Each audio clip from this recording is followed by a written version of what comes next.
కొద్ది సమయము మన ముందు ఉన్నది కనుక మనము దేవుని వాక్యాన్ని చదువుకొని ప్రార్థన చేసుకుందాం. దైవ గ్రంథములో నుండి లూకాసు వార్త 15వ అధ్యాయము. లూకాసు వార్త 15వ అధ్యాయము. లూకాసు వార్త 15వ అధ్యాయము 11, 12 వచనాలు తెలిసే ఉన్నాయి. మనం చదువుకుందాం. ఆ తర్వాత నేను అక్కడక్కడ కొన్ని వచనాలు చదువుతాను, ఎందుకంటే సమయం తక్కువగా ఉంది కనుక. మరియు ఆయన ఇట్లనెను, ఒక మనుషునికి 2 కుమారులు ఉండిరి. వారిలో చిన్నవాడు తండ్రి, ఆస్తిలో నాకు వచ్చు భాగమిమ్మని తన తండ్రిని అడుగగా అతడు వారికి తన ఆస్తిని పంచిపెట్టెను. వారికి పంచిపెట్టెను. 17 వచనం. అయితే బుద్ధి వచ్చినప్పుడు వాడు, నా తండ్రి యొద్ద ఎంతో మంది కూలి వంటకు అన్నము సమృద్ధిగా ఉన్నది, నేనైతే ఇక్కడ ఆకలికి చచ్చిపోవచ్చున్నాను. నేను లేచి నా తండ్రి యొద్దకు వెళ్ళి, తండ్రి, నేను పరలోకమునకు విరోధముగాను నీ ఎదుట పాపము చేసి తిని, ఇక మీదట నీ కుమారుడును అనిపించుకున్నకు యోగ్యుడను కాను. నన్ను నీ కూలివానిలో ఒకనిగా పెట్టుకునమని అతనితో చెప్పుదునని లేచి తండ్రి యొద్దకు వచ్చాను. 20 వచ్చింది. వాడింకా దూరముగా ఉన్నప్పుడు తండ్రి వానిని చూచి కనికరపడి పరిగెత్తి వాని మెడ మీద పడి ముద్దు పెట్టుకొనెను. అప్పుడు ఆ కుమారుడు అతనితో, తండ్రి, నేను పరలోకమునకు విరోధముగా నీ ఎదుట పాపము చేసి తిని. 24 వచ్చింది. ఈ నా కుమారుడు చనిపోయి మరలా బ్రతికెను, తప్పిపోయి దొరికెనని చెప్పాను. ప్రార్థన చేద్దాం. ప్రేమగల తండ్రి, దయగల దేవ, మీకు వందనాలు, స్తోత్రాలు. మా జీవితంలో జరిగే ప్రతి పని కూడా మీ సంకల్పమే, మీ చిత్తమే. మేము దానికి యోగ్యులము కాదు. మీ ప్రేమకు కూడా మేము ఏమి ఇవ్వలేని వారు. మీ పాదాల దగ్గర కూర్చొని మీకు నమస్కరించుట, అయ్యా మీకు రుణస్థులమయ్యా అని చెప్పుకునుట తప్ప మాకేమి తెలియదు, చేత కాదు. సహాయం చేయండి ప్రభువా. మిమ్మల్ని ఆరాధించటంలో మాకు సహకరించిన తండ్రి మీకు వందనాలు. మీ ఆత్మ సహాయం ద్వారా నడిపించినందుకు స్తోత్రములు. మీ వాక్యమును చదువుకున్నాము, ఆశగా మీ వైపు చూస్తున్నాం. సహాయం చేయండి. మాతో మాట్లాడమని, మీ ఆత్మ సంచారం, మీ ప్రభావం మేము అనుభవించడానికి సహాయం చేయమని క్రీస్తు యేసు నామమున వేడుకొనుచున్నాం తండ్రి, ఆమేన్. క్రీస్తునందు ప్రియమైన సహోదరులారా, ఈ యొక్క ఉపమానము ప్రభువు చెప్పినటువంటి భాగము మనమందరం ఎరిగిన భాగం. ఇది ఏమి ఉపమానమో మీ అందరికి తెలుసు కదా. ఏమి ఉపమానం? అయ్యో దేవుడా, తప్పిపోయిన కుమారుని గురించిన వృత్తాంతం.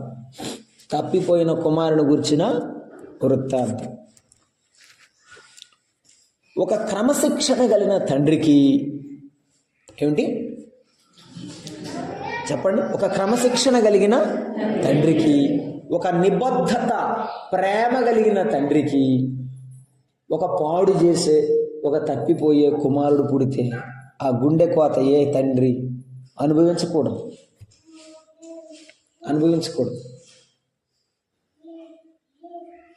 ఆస్తి ఉందని మనం చదువుకున్నాం. కష్టపడేవాడా, కష్టపడని తండ్రా? చెప్పండి. సంపాదించి పెట్టాడు తండ్రి, కష్టపడే తండ్రి. ఒక తప్పిపోని తండ్రికి తప్పిపోయిన కుమారుడు పుట్టాడు. తర్వాత తిరిగి వచ్చాడు, లేదు, సంపాదించుకున్నాడు తండ్రి. ఈ ఉదయకాలము ప్రభు నాకు ఇచ్చిన తలంపు ఏంటంటే, తప్పిపోయిన కుమారుడు గురించి చాలాసార్లు వినున్నాం మనం. తప్పిపోని తండ్రి, మరువని తండ్రి, విడువని తండ్రి గురించి మనం ఆలోచన చేద్దాం. ఒక మాట మనం అక్కడ చదువుకుంటున్నాం చూడండి. అతనికి 2 కుమారులుండిరి. ఆ మనుషునికి 11 వచ్చింది. వారిలో చిన్నవాడు తండ్రి, ఆస్తిలో నాకు భాగమిమ్మని తన తండ్రిని అడుగుగా అతడు వారికి తన ఆస్తిని పంచిపెట్టను. ఆస్తి ఎవరిది? తన ఆస్తి అంటే తండ్రి ఆస్తి. కుమారుడు తండ్రి దగ్గరికి వచ్చాడు. కుమారుడు సంపాదించాడా? లేదు, సంపాదించలేదు. కానీ తండ్రి ఆస్తిని పంచి ఇచ్చాడు. అది తండ్రి ప్రేమ. ఏమిటి? తండ్రి ప్రేమ. అది తండ్రి ప్రేమ. తండ్రి ప్రేమ. ఈ తండ్రి వాడు దూరదేశం వెళ్ళాడు, అంతా పోగొట్టుకున్నాడు. 20వ వచనం, వాడు ఇంకా దూరముగా ఉన్నప్పుడు తండ్రి వారిని చూచి కనికరపడి వాని మెడ మీద పడి ముద్దు పెట్టుకున్నాను. ఇది తండ్రి ప్రేమ. ఇది తండ్రి ప్రేమ. ఈ తండ్రి ఎటువంటి వాడంటే ప్రేమ గలవాడు. ఎటువంటి వాడు? ఈ కుమారుడు ప్రేమ లేనోడు. ఈ కుమారుడు ఎవరు? ప్రేమ లేనోడు, తప్పిపోయినోడు. తండ్రి ప్రేమించడంలో తప్పిపోలేదు. కుమారుడు తప్పిపోయినా తండ్రి ప్రేమించడంలో తప్పిపోలేదు, మర్చిపోలేదు. వీడు మర్చిపోయి వెళ్ళిపోయాడు. ఈ కుమారుడు ఏం చేశాడు? మర్చిపోయి వెళ్ళిపోయాడు. కానీ తండ్రి మర్చిపోలేదు. ఇంకా ఎప్పుడు వస్తాడో నా కొడుకు అని ఎదురు చూస్తున్నాడంట. ఇంకా ఎదురు చూస్తున్నాడంట. ఆ తండ్రి తన కుమారుణ్ణి ప్రేమిస్తున్నాడు. తన కుమారుణ్ణి ప్రేమిస్తున్నాడు. ప్రేమ గల తండ్రి. 2వ మాట మనం చూస్తున్నాము, చూడండి. 18వ వచనం చదువుకుంటున్నాం. 15, 18. ఆ మాట గుర్తుపెట్టుకున్న తర్వాత ధ్యానం చేద్దాము. నేను లేచి నా తండ్రి వద్దకు వెళ్ళి, తండ్రి, నేను పరలోకమునకు విరోధముగా నీ ఎదుట పాపము చేసి తిని. 21వ వచనం, అప్పుడు ఆ కుమారుడు అతనితో, తండ్రి, నేను పరలోకమునకు విరోధముగా నీ ఎదుట పాపము చేసి తిని అన్నాడు. చూసారటండి, పరలోకముందని చెప్పాడు. ఏమండి? పాపముందర నాయన జాగ్రత్త అని చెప్పాడు. పరలోకం ఉందని చెప్పాడు. చెప్పలేదా? చెబితేనే కదా అమ్మాట చెబుతుంది. అమ్మా చెప్పాడు కదా. చెప్పాడు. క్రమంగా పెంచాడా లేదా? క్రమంగానే పెంచాడు. ఏమి చెప్పాలో అది చెప్పాడు, ఏమి చెప్పకూడదో చేయకూడదో చెప్పాడు, ఎలా ఉండాలో చెప్పాడు. అయినా తప్పిపోయాడు ఈ కుమారుడు. పెంచడంలో తప్పిపోలేదు తండ్రి, పెరిగి తప్పిపోయాడు కొడుకు. ప్రేమించడంలో తప్పిపోని తండ్రి, పెంచడంలో తప్పిపోని తండ్రి. ఇటువంటి తండ్రి దొరుకుట ఆ కుమారుడి భాగ్యం. మనకు మన పరలోకమైన యేసయ్య దొరుకుట మన యొక్క భాగ్యం, మన భాగ్యం. 3వ మాట మనం చూస్తున్నాము. 20వ వచనం చదివేటప్పుడు చూద్దాం, చూడండి. వాడింకనూ దూరముగా ఉండగా అన్నాడు. 20వ వచనం వెళ్ళండి. ఈ దూరంగా ఉండి వస్తున్నాడని ఆయనకి ఎట్లా తెలుసు? ఆయన నుంచి చూస్తా ఉన్నాడు కాబట్టి చూశాడు. మరి గమనించారా? కుమారుడు విడిచిపెట్టి వెళ్ళిపోయినా కూడా ఎక్కడున్నాడో నా కొడుకు అని ఎదురు చూస్తున్నాడు. ఎప్పుడు వస్తాడో నా కొడుకు అని ఎదురు చూస్తున్నాడు తండ్రి. ఎదురు చూడడంలో, నిరీక్షణ కలిగి ఉండడంలో తప్పిపోని తండ్రి ఈ తండ్రి. ఎవరి కోసం చెప్పండి? కుమారుడు కోసం ఎదురు చూస్తున్న తండ్రి. కుమారుడు కోసం ఎదురు చూస్తున్న తండ్రి. మన కోసం ఎదురు చూస్తున్న మన ప్రభు. కుమారుని ప్రేమించిన తండ్రి, మనలను ప్రేమించిన యేసయ్య. క్రమముగా పెంచిన తండ్రి, మనలను పెంచుతున్న యేసయ్య. 3వది ఎదురు చూస్తున్న తండ్రి. కుమారుడి కొరకు ఎదురు చూస్తున్న తండ్రి, మన కొరకు ఎదురు చూస్తున్న మన యేసయ్య, మన పరలోకపు తండ్రి. 20వ వచనంలో చెప్పాడు, దూరముగా ఉన్నప్పుడు తండ్రి వారిని చూచి వారి మీద కనికరపడి అని చెప్పాడు. కనికరపడిన చెప్పండి. కనికరపడిన తండ్రి, కనికరపడిన తండ్రి. కనికరం చూపించడంలో తప్పిపోలేదు.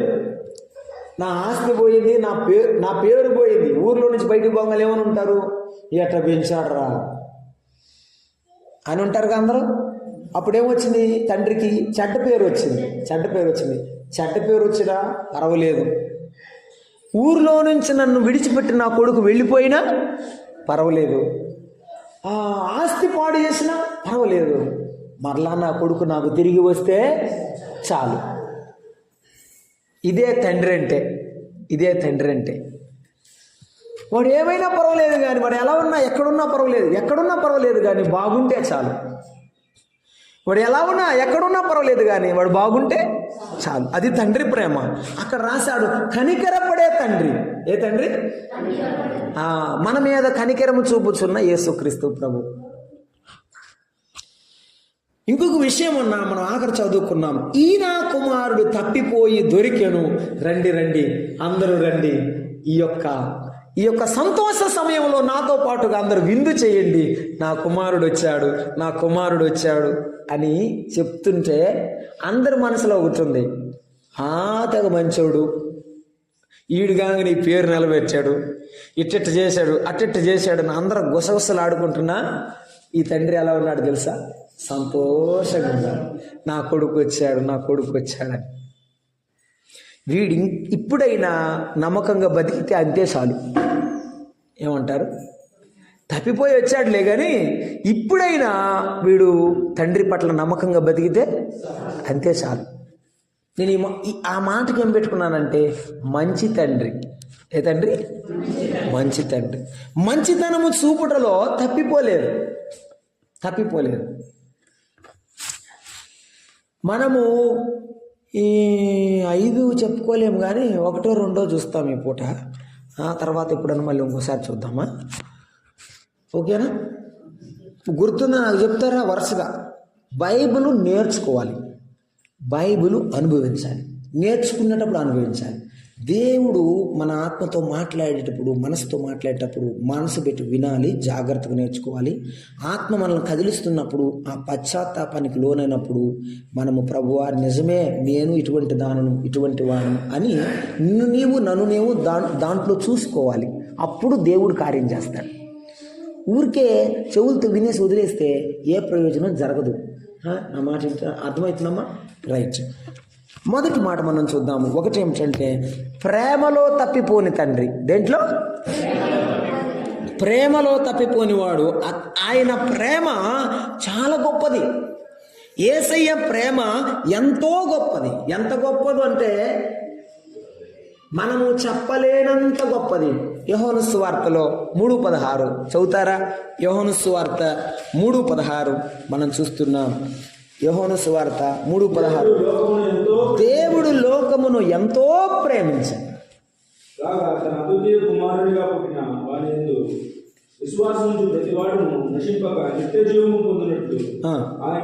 దేవుడు ఆయనను అనుగ్రహించాడు.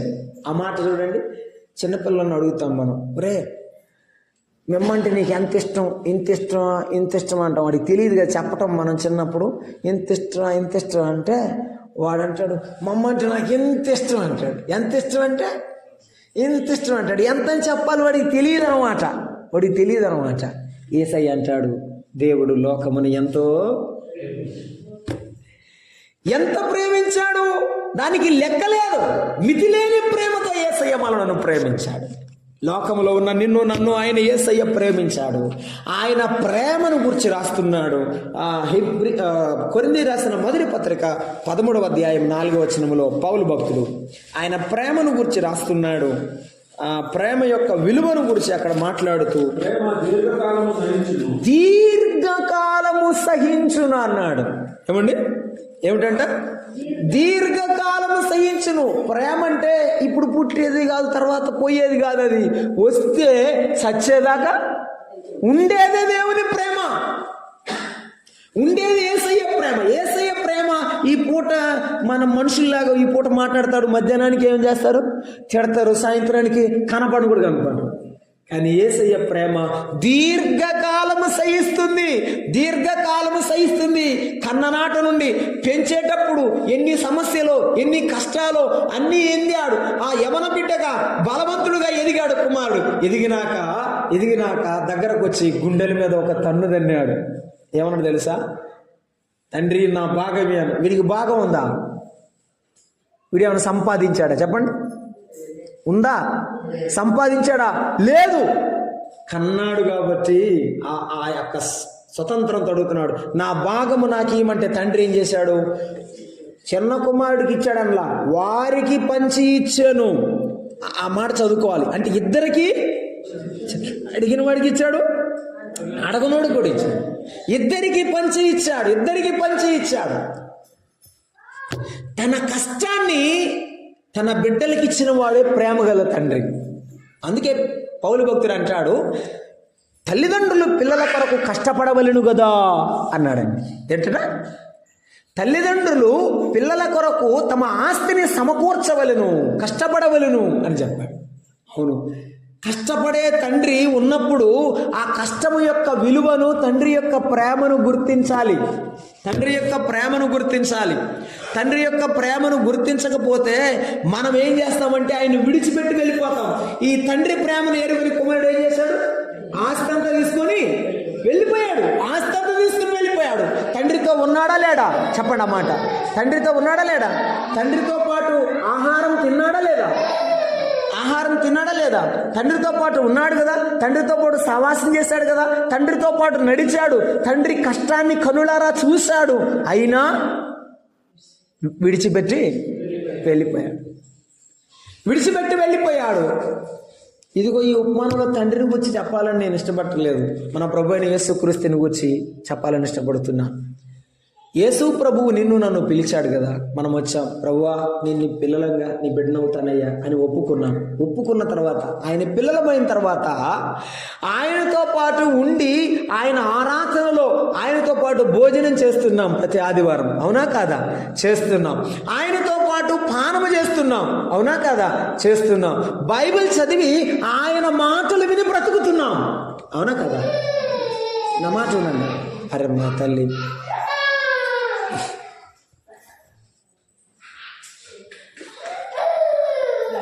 నేను పర్లేదురా, పాప ఇబ్బంది లేదు. వండర్ఫుల్గా ఏంటంటే when God is working, Satan starts to work.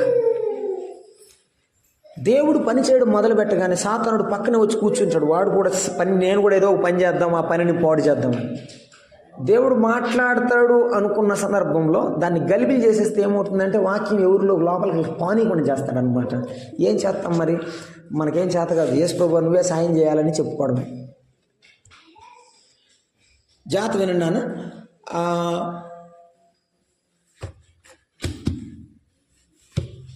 దేని గురించి చెప్తున్నాను చూసారా? నాకు అసలు మాట్లాడితే నాకు రాదు. బ్రదర్ బాగా చెప్తున్నారు.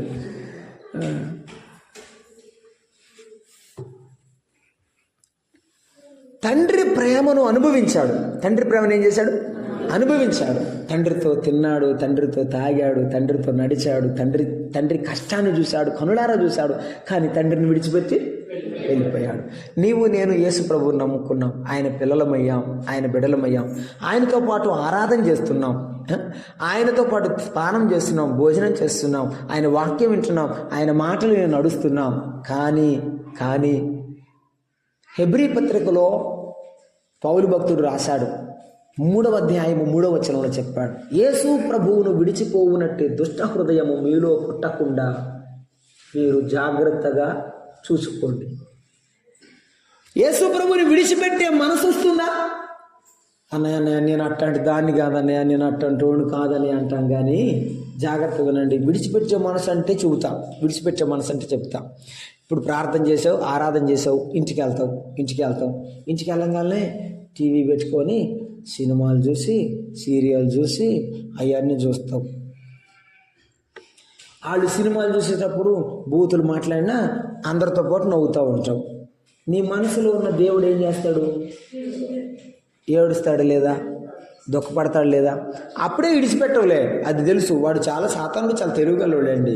అప్పటికప్పుడు లాక్కెళ్తే నువ్వు రానంటావు. అట్టట్ట స్లోగా మెల్లిమెల్లిగా నిన్ను చేసేస్తాడు. అప్పుడు నువ్వు టీవీ చూసేటప్పుడు అయ్యగారు చూశాడు అనుకో, మీ సంఘ సేవకుడు చూశాడు అనుకో, బ్రదర్ ఇప్పుడు అంటావు.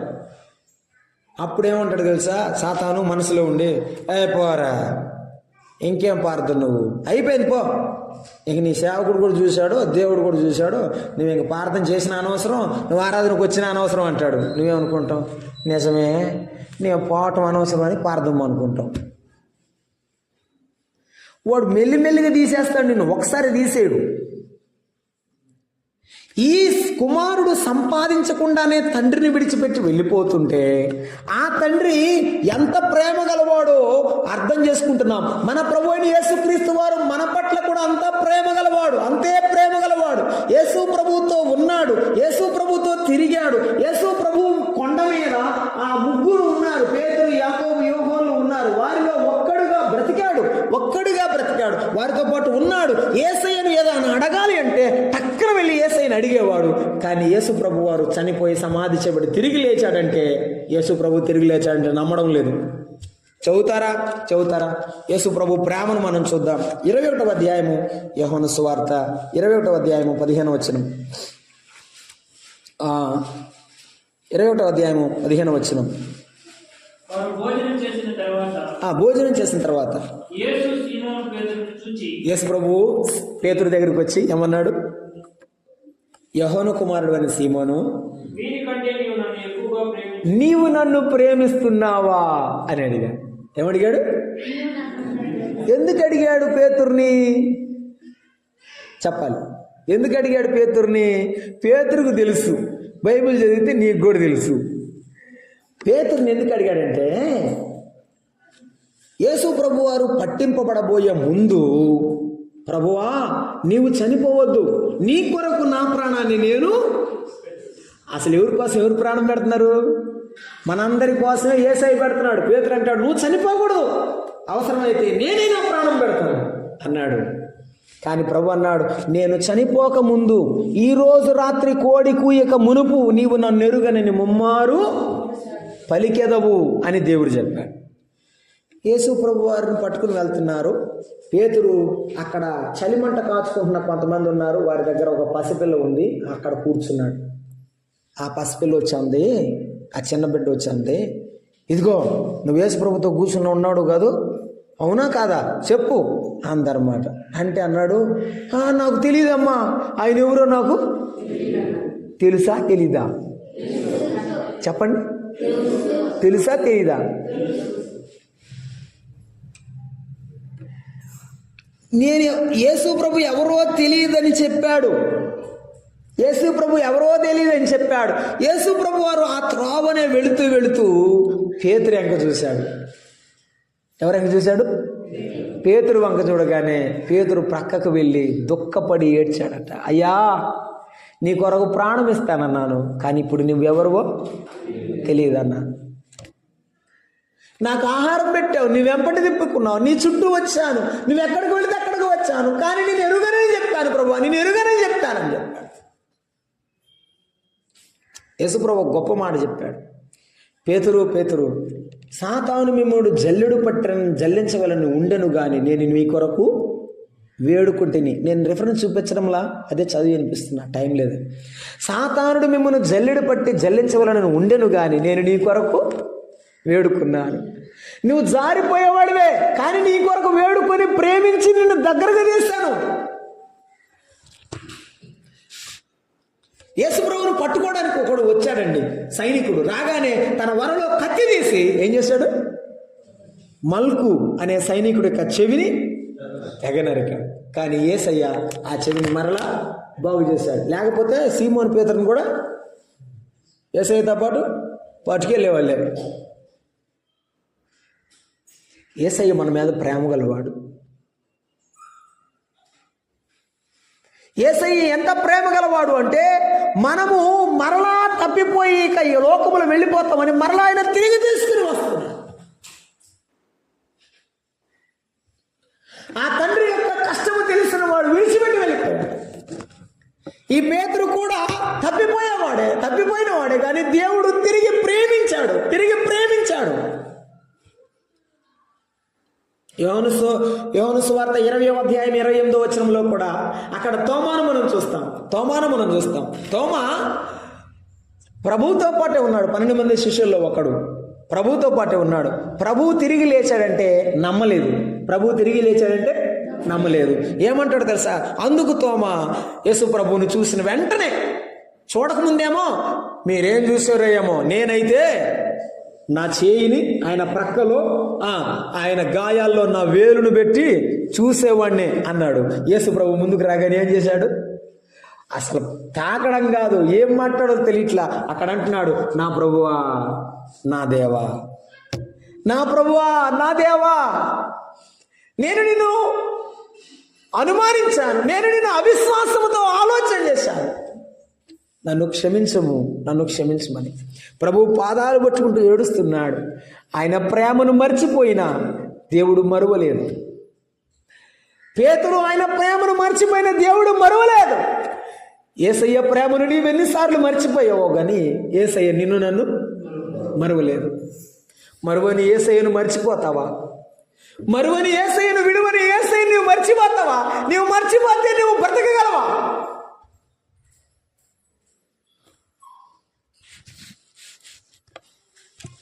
మరువను దేవా మా యేసు ప్రభువా, వేకువనే నిల్వెదకెద దేవా, మరువను దేవా మా యేసు ప్రభువా, మహోన్నతుడా మారని దేవా, మహోన్నతుడా మారని దేవా, ఎన్నటికీ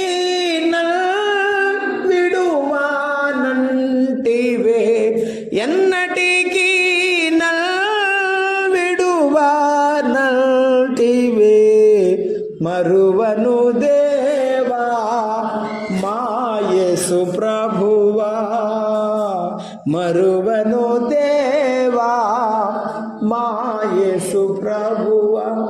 ఎప్పటికప్పుడు మారిపోయే వీడితో స్నేహం చేస్తున్నాడే, కదిలిపోయే స్థిరత లేకుండా బలహీనత ఉండి వీడితో స్నేహం చేస్తున్నాడే. యేసు ప్రభు ఎంత ప్రేమ గలవాడు.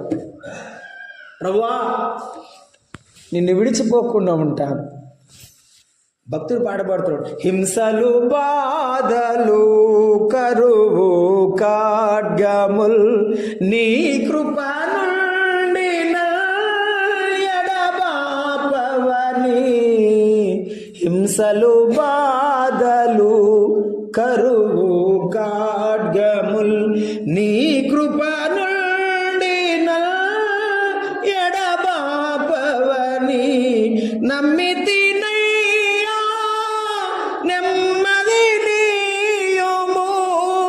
నమ్మితినయ్యా నెమ్మది నీయుము, ఈ పగలంతా జీవితమంతా, ఈ పగలంతా జీవితమంతా, మరువను దేవా మా యేసు ప్రభువా. ఇలాగే ప్రార్థన చేయి, ఇలాగే చెప్పు యేసయ్యకు, నిన్ను మర్చిపోను ప్రభువా, నీవు నన్ను మరువలేదు. ఇశ్రాయేలులు రాస్తున్నారు యెషయా గ్రంథంలో, యెహోవా మమ్మను మరిచిపోలేదు. కీర్తనకారుడు రాస్తున్నాడు, యెహోవా మమ్మను మరిచిపోలేదు. ఆయన మనను మరిచిపోయేటువంటి దేవుడు కాదు అని మనము జ్ఞాపకం చేసుకుంటున్నాము. తోమాను మరిచిన వాడు కాదు. సీమోను పేతురును మరిచిన వాడు కాదు.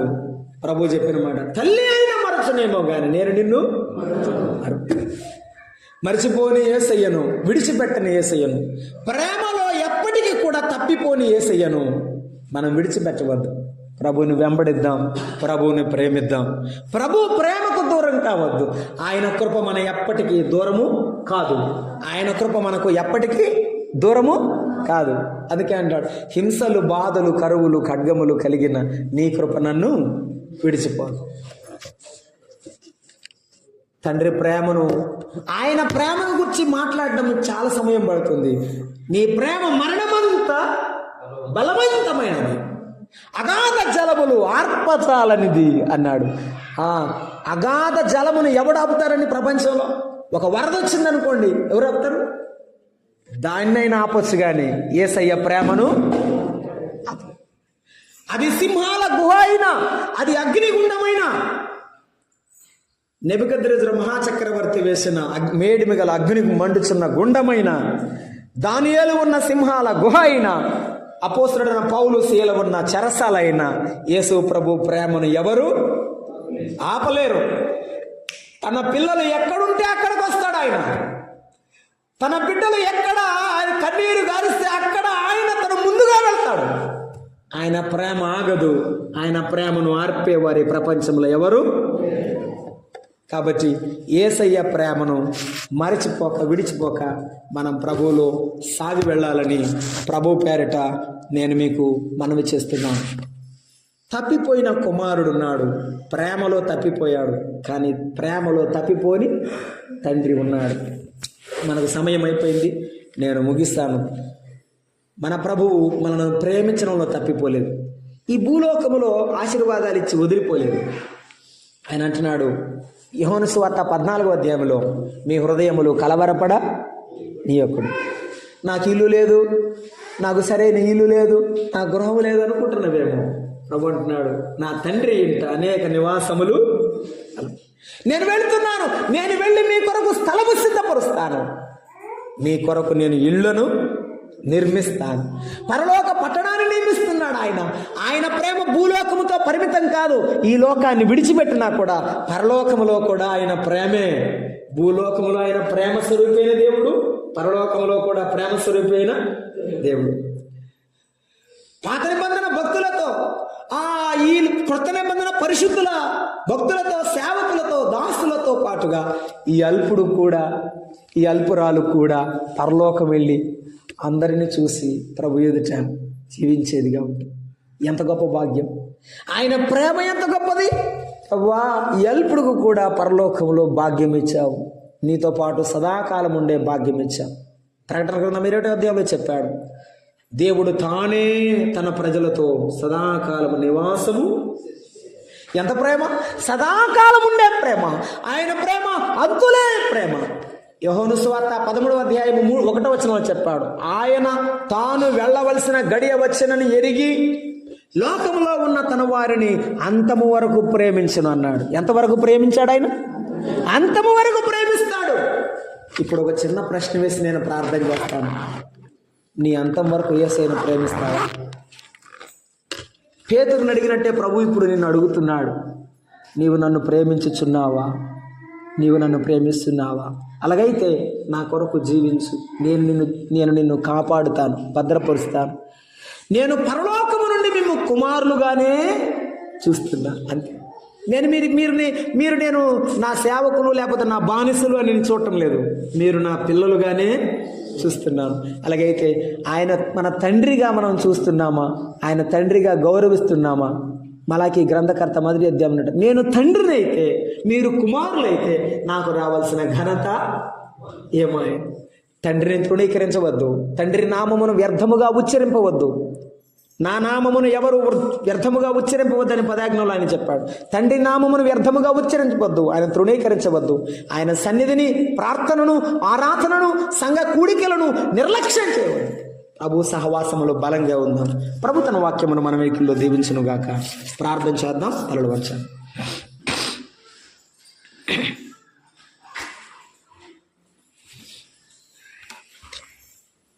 ప్రేమైన సహోదరి, సహోదరుడా, అమ్మా, యేసయ్య నిన్ను ఎంత ప్రేమించాడో నీకంటే ఇంకెవరికి తెలియదు. నన్ను ఎంత ప్రేమించాడో నాకంటే ఆయనకు తప్ప ఎవరికి తెలియదు. ఈ తప్పిపోయిన వారిని తన ప్రేమతో పిలిచిన దేవుడు రక్షించాడు.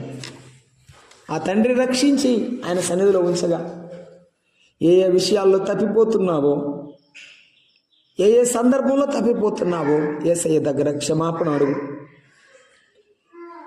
ఆ తప్పిపోయిన కుమారుని క్షమించిన తండ్రి నన్ను కూడా క్షమించిన ఆయన,